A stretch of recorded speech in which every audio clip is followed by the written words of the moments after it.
जय श्री कृष्णा। आज है टॉपिक जीवन क्या है, उस पर सुनिए। बहुत अच्छी बातें हैं। जीवन एक पत्थर की तरह है। आप मूर्तिकार हैं, ये आपके ऊपर है। आप अपने जीवन को क्या आकार देते हैं। अपने जीवन से ईश्वर को प्रकट करते हैं या राक्षसों को। कैसे? ईश्वर को प्रकट करना यानी गुणों को विकसित करना, और राक्षसों को प्रकट करना यानी अवगुणों को प्रकट करना। अवगुण क्या है? मार धाड़ छीना झपटी। अवगुण है नम्रता, सहनशीलता, प्रेम करना। अब आप देखिए आप क्या करते हैं। और सुनिए, सद्गुरु का जीवन एक ऐसी किताब है जिसके हर पन्ने पर लिखे उनके आदर्शों को पढ़कर हम अपने जीवन की हर परीक्षाओं को पार कर सकते हैं। सतगुरु का जीवन एक ऐसी किताब है, खुली किताब है, कि उनको आज प्रेम कैसे मिल रहा है, क्योंकि उन्होंने सबकी हेल्प करी नहीं करी। अपने अच्छे अच्छे वचन सुनाकर, सबकी सेवा कर कर आज इतनी ऊंचाइयों पर गुरु पहुंचते हैं। और वो हमें भी सहनशीलता का पाठ पढ़ाते हैं, नम्रता का पाठ पढ़ाते हैं, प्रेम करना सिखाते हैं, जीना सिखाते हैं। गुरु अपने जीवन की गाड़ी का ड्राइवर सतगुरु को बना लोगे तो कभी आपका एक्सीडेंट नहीं होगा। अपने जीवन की गाड़ी, हमें जीवन में चलना तो आता ही नहीं। कहते ना, किसी ने शादी करी तो गुरु के पास गया, मुझे गुरुजी आशीर्वाद दीजिए, पैर छूने लगा। तो गुरु ने कहा, बेटा स्विमिंग सीखी? अरे स्विमिंग का क्या मतलब है गुरुजी? स्विमिंग का मतलब ये है, क्या आपको चलना आया, दोनों के साथ निभना आया? शादी तो कर ली, आज शादी करी, 2-4 दिन प्रेम रहा, 2-4 दिन बाद क्या होता है? डिवोर्स, लड़ाई झगड़ा, प्रेम खत्म, ये होता है ना। तो स्विमिंग का मतलब है निभना और निभाना, सहन करना और सहन कराना। दोनों को सहन करना आना चाहिए, दोनों को प्रेम करना आना चाहिए, दोनों को ही एक दूसरे को रेस्पेक्ट देनी आनी चाहिए। ये है अपने जीवन की गाड़ी का ड्राइवर। गुरु को बना लोगे तो कभी एक्सीडेंट नहीं होगा, फिर आपका एक्सीडेंट कभी नहीं होगा। कितनी अजीब बात है, जब हमारे जीवन का चक्र आगे बढ़ता है तो हम कहते हैं हम बड़े हो रहे हैं, पर असल में तो हम छोटे हो रहे हैं। किसी की बर्थडे होती है ना, कहते हैं हैप्पी बर्थडे टू यू, ये कहते हैं तो हैप्पी हैं। जीवन तो कम हो रहा है। यदि कोई 4 साल का है, 10 साल का है, तो 1 साल कम हो गया ना। 10 साल उसके जीवन के कम हो गए ना, उसकी लाइफ के। तो काहे का हैप्पी? बड़ा हो रहा है या छोटा हो रहा है जिसकी आप खुशियां मना रहे हो? खुशी मनाने की मनाई नहीं होती, पर समझदारी तो देखिए अपनी, क्या कर रहे हो। तो कितना अच्छा बोला। कितनी अजीब बात है, जब हमारे जीवन का चक्र आगे बढ़ता है तो हम कहते हैं हम बड़े हो रहे। बड़े होने का मतलब क्या होता है? सब काम छोड़ दो। बड़े होने का मतलब है सहनशील होना, क्रोध का कम हुआ, बड़े तो हुए। बड़ा तो उसे ही कहा जाएगा ना जिसमें सहनशीलता है, प्रेम ही प्रेम है, झगड़ा खत्म, क्रोध खत्म, वो बड़ा होता है। कई तरीके से बातों को ली जा सकती है। जीवन को अज्ञान की नींद में व्यर्थ नहीं गवाओ। जीवन को व्यर्थ अज्ञानता में, अज्ञान की तो बातें, जहाँ ज्ञान नहीं वहाँ अज्ञान की बातें हैं। अज्ञान की बातें क्या हैं? निंदा चुगली, बुराई भलाई, व्यर्थ टाइम वेस्ट करना, व्यर्थ मोबाइल को हाथ में लिया और देखे जा रहे हैं, पड़े पड़े बैठे बैठे। अरे काम करो, उठो, करो कुछ काम, मेहनत करो, कुछ तो अच्छा करो। औरों के लिए नहीं तो अपने लिए ही करो। व्यर्थ समय मत गवाओ। जीवन तो जागृति का नाम है, मौत तो एक दिन वैसे ही आपको सुला देगी। जीवन तो जागने का नाम है, मौत तो एक ना एक दिन तो सुलाना ही है। सो जाएंगे, फिर भगवान से मिलकर एक हो जाएंगे। तो जब तक जीवन है तो जाग कर चलिए, कुछ करके चलिए, कुछ बनकर रहिए, कुछ बनकर दिखाइए। बल्कि जीवन में प्रेम, अपने जीवन में ईर्ष्या, जलन, क्रोध, बैर, गंदगी को स्थान मत दो। किसी को भी अपने जीवन में इन खराब चीज़ों को स्थान नहीं देना चाहिए। किसको? क्रोध, बैर, ईर्ष्या, आलस, जलन, कुड़न, इन्हें अपने जीवन में स्थान मत दो। आ भी जाए कभी तो 2 पल रुकिए, कहिए कल करेंगे, आज नहीं करेंगे, और कल कभी आती नहीं। बल्कि जीवन में प्रेम, मैत्री को स्थान दो। बस प्रेम को, मैत्री, करुणा को, मित्रता को, उसको स्थान दीजिए अपने जीवन में। और आपका जीवन फिर कैसा होएगा? जहाँ प्रेम होता है, मित्रता होती है, करुणा होती है, तो जीवन महकने लगता है, खुशबू आने लगती है। सब चाहेंगे आप हमारे पास बैठिए। गुरु को क्यों सब चाहते हैं? क्योंकि उसमें से एक शांति आती है, कूलता आती है, एक मतलब सुगंध आती है। कमरे में नहीं आए, अभी आपके नीचे जीने पे, सीढ़ियों पे आए हों, कमरे के बाहर हों, कैसी शांत वातावरण, एनवायरनमेंट बहुत अच्छा हो जाता है। जीवन का सच्चा उद्देश्य है ईश्वर को पाना, ना कि दुनिया की सुखों को भोग पदार्थों को पाना है। जीवन का सच्चा उद्देश्य है सिर्फ में सिर्फ भगवान को पाना।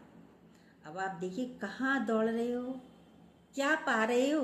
धन, शादी, बेटा, बेटे की सर्विस हो जाए, भागे जा रहे हैं, भागे जा रहे हैं, भागे जा रहे हैं। आखिर अपने बुजुर्गों से पूछो, क्या पाया आपने? भागते भागते क्या खोया और क्या पाया? तो कहेंगे बेटा कुछ, सब खोया खोया बहुत, पाया कुछ नहीं। देखिए अपने पीछे मुड़कर, अपने दादी बाबा को, अपने माता पिता को। तो सच्चा जीवन का उद्देश्य है सिर्फ भगवान को पाना। भगवान को भी पाना क्या है?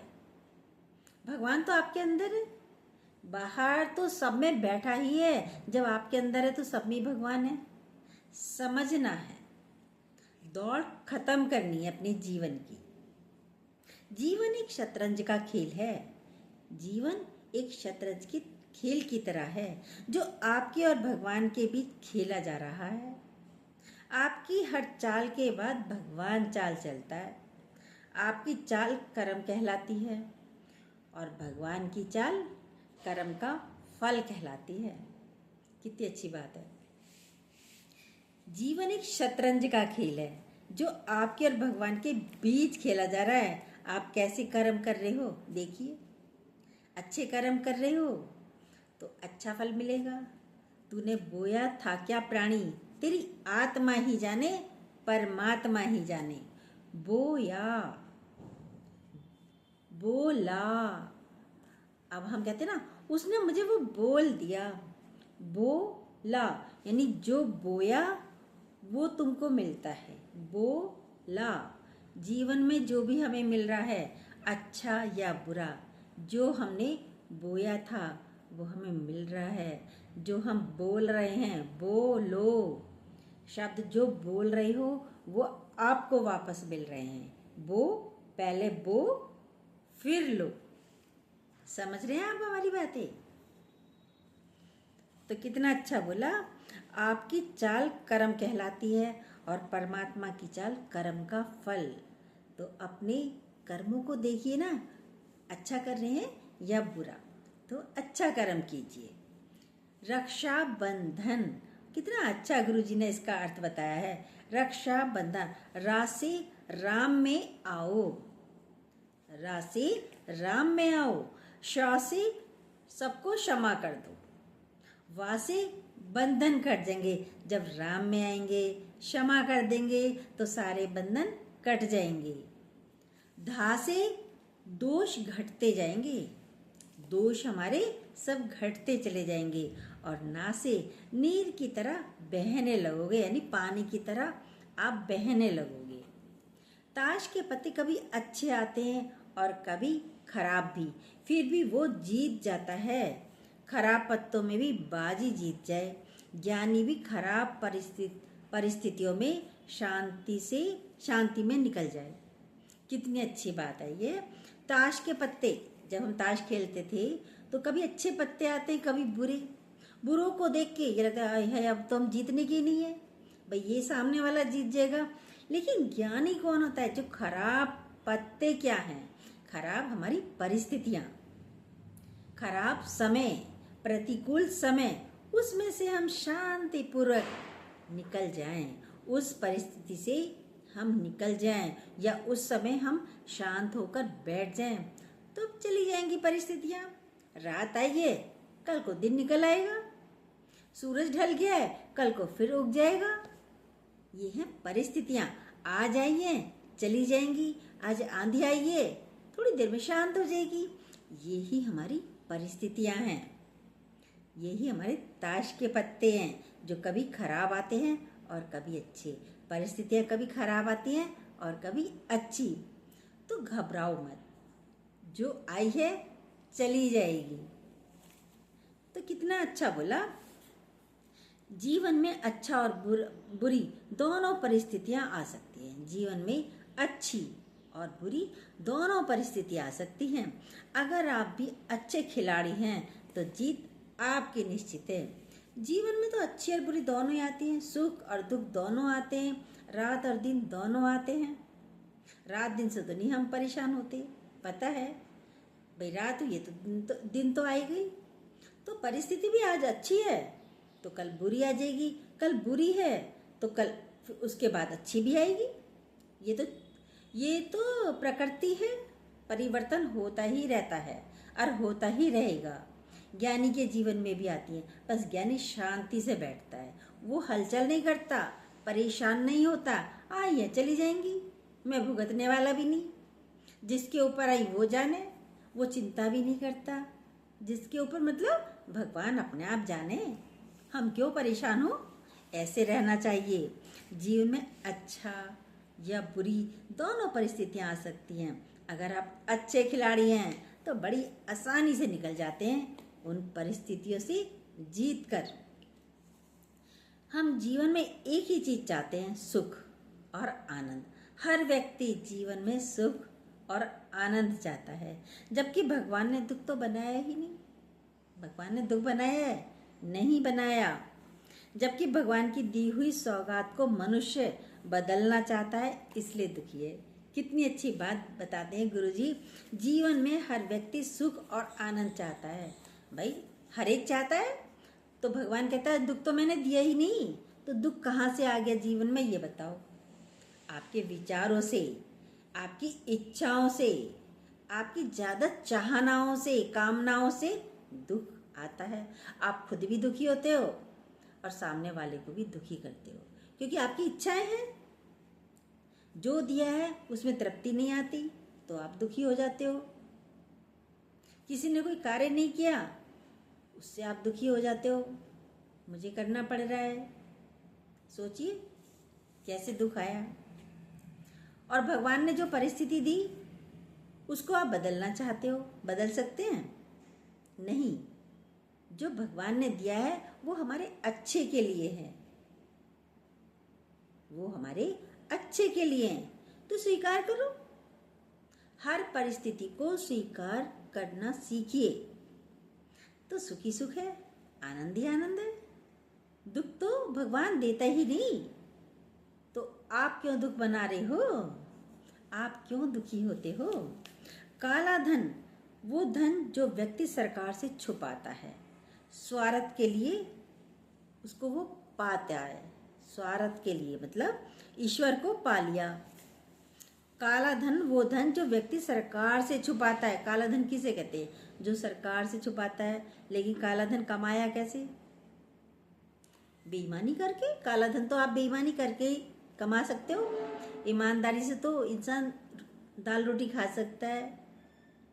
और थोड़ा सा चलो रेट ज़्यादा बता के आप करा, गृहस्थी चलानी है इतना, लेकिन ऐसा नहीं हो कि किसी की खाद्य पदार्थों में आप विषैली पदार्थ मिला दो, वो गलत है।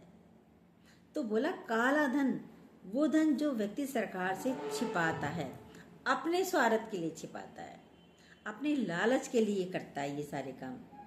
जीवन एक बाजी है, जिसने सदुपयोग किया तो ईश्वर को पा लिया, वह जीत गया। जिसने दुरुपयोग किया वह हार जाता है, दुनिया के प्रपंचों में फंसकर हार गया। कितनी अच्छी बात बताई है गुरुजी ने। जीवन तो एक बाजी है, जिसने अच्छे कर्म किए, सदुपयोग किया तो भगवान को पा लेता है, और जिसने दुरुपयोग किया जीवन का वह हार जाता है, अपने ही बिछाए हुए प्रपंचों में फंस जाता है। तो जीवन में सदुपयोग करो, जीवन का सदुपयोग करो कि हमें समय से चलना चाहिए, समय से उठना चाहिए, समय से ही खाना पीना चाहिए, तो आपका जीवन बहुत अच्छा चलेगा। और भगवान का नाम तो लेना ही लेना जरूर चाहिए, उसके शुक्राने बोलने चाहिए, मुस्कुराना चाहिए सुबह उठते ही, सुबह सुबह सूरज को नमस्कार करना चाहिए। पशु पक्षी चांद सूरज सबका जीवन देने में जा रहा है। कितनी अच्छी बात बताई गुरुजी ने। पशु पक्षी चांद और सूरज और प्रकृति पेड़ पौधे सबका जीवन देने में जा रहा है। कैसे भाई, गाय है भैंस है, हमें दूध देती है, चारा तो खाती है पर वो हमें देती भी है, देती है गोबर देती है, जो कंडे बनाए जाते हैं, उपले बनाते हैं, कितनों की अंगीठियां चूल्हे चलते हैं उससे। प्रकृति हमें लकड़ी देती है, फल फूल सब्जियां देती है, प्रकृति देती ही नहीं देती है। सूरज भगवान हमें ऊर्जा देते हैं, रोशनी देते हैं, चांद हमें शीतलता देता है, देता ही नहीं देता, सब दे रहे हैं। एक मनुष्य है जो सिर्फ लेना जानता है, ले लूं, दूं दू ना लू सबसे, ऐसी करता है ना मनुष्य, स्वार्थी होता है। तो सीखो ना सबसे, प्रकृति से सीखो, पशु पक्षी से सीखो। चिड़िया भी उतना ही दाना खाती है जितना थोड़ा सा खाया और उड़ जाती है, और एक बार खा के भगवान को शुक्राने बोलती है। एक बार खाया, आपने देखा होगा, नहीं देखा हो तो अब देखिएगा, चिड़ियों को कौओं को वो छत पर आप जब दाना डालते हैं, रोटी का टुकड़ा छोटे छोटे करके डालते हैं, वो खाते हैं चोंच में, और ऊपर करके चोंच में पहले तो और कौओं चिड़ियों को बुलाते हैं काँव काँव करके, फिर भगवान के शुक्राने बोलते हैं। हर एक बार खा के भगवान के शुक्राने बोलते हैं। क्या आप खाकर शुक्राने बोलते हैं? बोलिए नहीं, तो प्लीज करिए ना शुक्राने भगवान के। कितना दिया है भगवान ने, तो शुक्राना तो बनता है भगवान का। शुक्राना बोलिए, अच्छा ही अच्छा होगा। मनुष्य जीवन भगवान की सर्वश्रेष्ठ रचना है। मनुष्य जीवन, हमारे जीवन में क्या दिया जा रहा है? हम अपने जीवन से देखो, पशु पक्षी ने तो दिया, हमने क्या दिया? कुछ नहीं दिया। तो मनुष्य जीवन भगवान की सर्वश्रेष्ठ रचना है। बुद्धि है पशु पक्षी में, जानवरों में नहीं है बुद्धि, विवेक नहीं है। हमको बुद्धि दी, विवेक दिया, सोचने समझने की शक्ति भी दी, और हम देना जानते ही नहीं।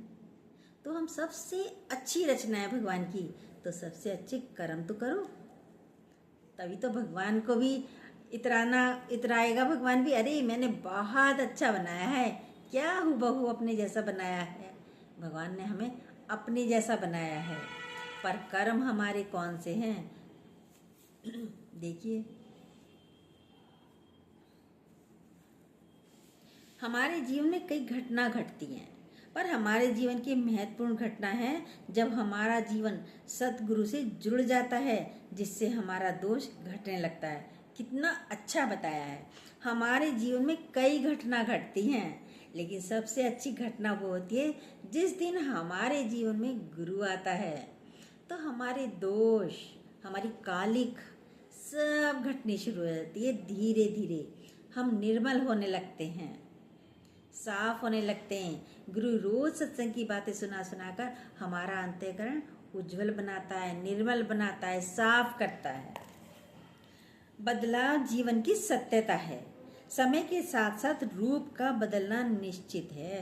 बदलाव, परिवर्तन जीवन की सत्यता है। कोई बच्चा होता है, फिर थोड़ा बड़ा होता है और यंग होता है, फिर बड़ा और बुजुर्ग होता है, फिर और बुढ़ापा आ जाता है। तो बदलाव तो सत्यता है जीवन की। समय के साथ साथ रूप का बदलना भी निश्चित है। समय के साथ साथ रूप भी बदल जाता है। जीवन तो विधान के हिसाब से चलता है। ये जीवन भगवान के हिसाब से चलता है, ना कि हमारे हिसाब से। हमारे हिसाब से कुछ नहीं होता। सब चाहते हैं मैं जवान ही बना रहूं, तो बने रहेंगे? नहीं। रह सकते हैं जवान? नहीं रह सकते। कोई सोचे मैं तो बच्चा ही बना रहूं, तो भाई बड़े भी हो गया। अब बदला भी अच्छा भी लगता है। कोई छोटा बच्चा है, किसी की लंबाई नहीं बढ़ रही, वो अच्छा भी नहीं लगता। कहते अरे डॉक्टर को दिखाओ, कुछ कमी रह गई है इसमें, इसकी लंबाई नहीं बढ़ रही, ये तो बोलना ही नहीं सीख रहा, ये तो बैठा ही रहता है, खेल ही नहीं रहा, खेलता ही नहीं है, इसकी बुद्धि भी कम है। कहते नहीं कहते हैं? तो बदलाव अच्छा होता है, अच्छा लगता है। तो हम यदि बड़े हो रहे हैं तो हम भी अच्छे लगते हैं, लगते हैं नहीं लगते हैं? तो कितना अच्छा बोला, जिसके जीवन में गुरु है वह सदा प्रसन्न और शांत रह सकता है। जिसके जीवन में गुरु आ गया वह सबसे ज़्यादा खुशी तो उसे ही होती है। वह सदा प्रसन्न और शांत रहता है। कैसे? क्योंकि गुरु सिखा देता है। गुरु हमारी कलुषता, ईर्ष्या, कुड़न, नफरत, लोभ, लालच सबको हटा देता है हमारे जीवन से। तो हमें प्रसन्न रहना आ जाता है, शांत रहना आ जाता है। जीवन जीना उसे ही आता है। जीवन जीने का सच्चा सुख सिर्फ ज्ञानी के पास होता है, और ज्ञानी ही अपने शिष्यों को भी ये कला देता है, सिखाता है। क्या? Art of living. हमें जीना भी नहीं आता, जीवन जीना भी नहीं आता था, लेकिन जब से गुरु तुम आए तब से हमारे जीवन में बहारें आ गईं, सुंदर हो गया जीवन, हर चीज अच्छी लगने लगी, हर तरफ हरियाली हो गई, अंतःकरण सुखी हो गया, आनंद से भरपूर हो गया। जय श्री कृष्णा। यदि ये बातें अच्छी लगी हो तो प्लीज़ जो न्यू हो सब्सक्राइब कीजिएगा, बेल को दोबारा प्रेस जरूर कीजिएगा, और अपने लाइक कमेंट भी कर सकते हैं।